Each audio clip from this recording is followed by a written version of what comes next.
天王周杰伦的《等你下课》上线1年，在 YouTube 点击数破亿了。他的《告白气球》MV 目前点击数也已经1.8亿，更超越 Hebe 的《小幸运》MV 1.7亿，成为华语流行音乐点击次数最高的歌曲。加上和阿妹合唱的《不该》，已经累积了3支破亿歌曲。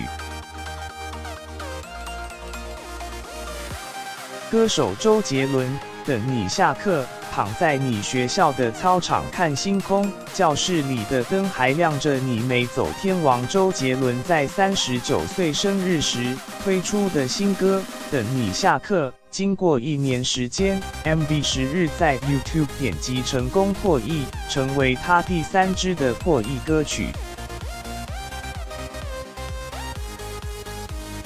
歌手周杰伦，告白气球，亲爱的爱上你，从那天起甜蜜的很轻易，还有这首告白气球 MV 推出2年半，点击次数超过1.8亿，超越 Hebe 的小幸运 MV 1.7亿，成为华语流行音乐点击次数最高的歌曲。周杰伦也在 IG 发文感谢支持，谢谢所有粉丝，让我可以骄傲一下了。今天刚好在巴黎，谢谢所有 fans。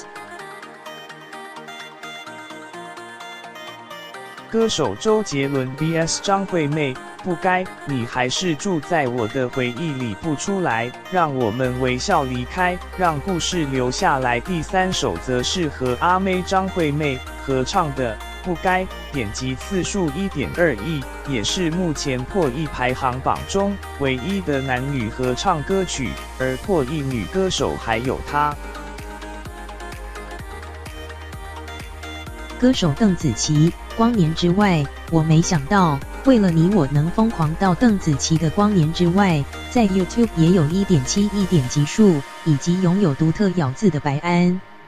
歌手白安，是什么让我遇见这样的你？是什么让我遇见这样的你？